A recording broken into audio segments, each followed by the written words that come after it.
झारखंड मुक्ति मोर्चा के सुप्रीमो शिबू सोरेन की पुत्रवधू एमएलए सीता सोरेन द्वारा अपने ही पार्टी में भ्रष्टाचारियों के हाथ चले जाने के मामले को लेकर राजनीतिक सरगर्मी काफ़ी तेज हो गई है।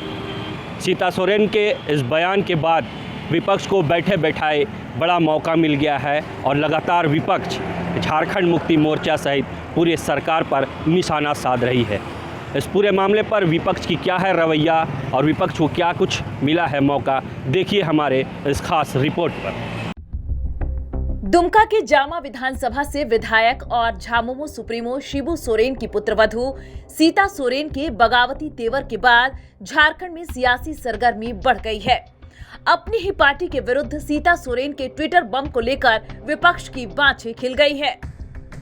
भाजपा ने इस पर चुटकी लेते हुए कहा है कि झामुमो की वरिष्ठ विधायक और गुरुजी की पुत्रवधू श्रीमती सीता सोरेन ने अपनी पार्टी के शीर्ष नेतृत्व को बेईमान और दलाल बताकर वर्तमान राजनीतिक परिदृश्य को स्पष्ट कर दिया है। पहले सिर्फ भारतीय जनता पार्टी इस प्रदेश में भ्रष्टाचार और अराजकता के चरम पर होने की बात कहती थी, अब तो सत्ताधारी दल की विधायक भी इस बात को स्वीकार रही हैं।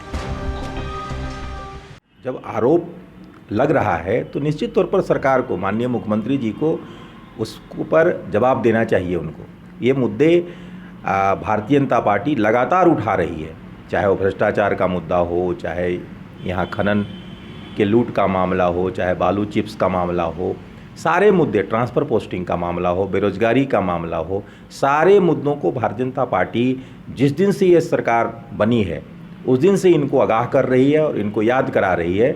और अब तो हम आंदोलन भी प्रारंभ कर चुके हैं। हम जनता के बीच में जा रहे हैं, लोगों को बता रहे हैं कि इनके जो वायदे थे उसको पूरा करने में विफल रहे हैं। इनकी न तो नीति ठीक है न नीयत ठीक है।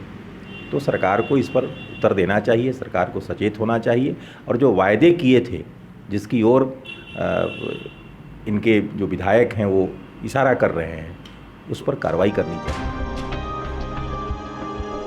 सीता सोरेन के बयान को भाजपा जमकर भुना रही है। इस मामले को लेकर दुमका सांसद सुनील सोरेन ने कहा कि सीता सोरेन को जनता को गुमराह करना बंद करना चाहिए। जिस तरह से वह बार बार ट्वीट कर पार्टी की खामियों को उजागर कर रही हैं, अगर उनमें जरा भी नैतिकता है तो इस्तीफा देकर झामुमो से लड़ाई करनी चाहिए। सुनील सोरेन ने कहा कि सीता लोगों को दिग्भ्रमित कर रही हैं, क्योंकि एक तरफ वह पार्टी का साथ भी दे रही हैं, वहीं दूसरी तरफ इस तरह का ट्वीट करना समझ से परे है। सुनील सोरेन के मुताबिक सीता सोरेन को कष्ट सिर्फ इस बात का है कि हेमंत सरकार में उन्हें मंत्री नहीं बनाया गया। शायद यही वजह है कि वह बार बार पार्टी विरोधी बयान दे रही हैं, लेकिन अंदर से सब मिले हुए हैं।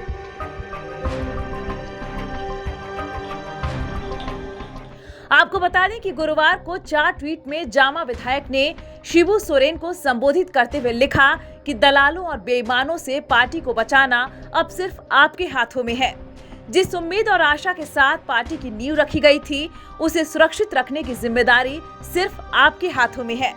पार्टी तोड़ने की कोशिश करने वालों पर आप कड़ी कार्रवाई करें। इसके साथ ही उन्होंने कहा था कि जिस जल जंगल जमीन को बचाने के लिए झारखंड का निर्माण किया गया, वह झारखंड अब खुद को बचाने का पुकार कर रहा है। झारखंड की धरती चीख कर ये कह रही है कि दलालों और बेईमानों के चंगुल से मुझे बचाया जाए।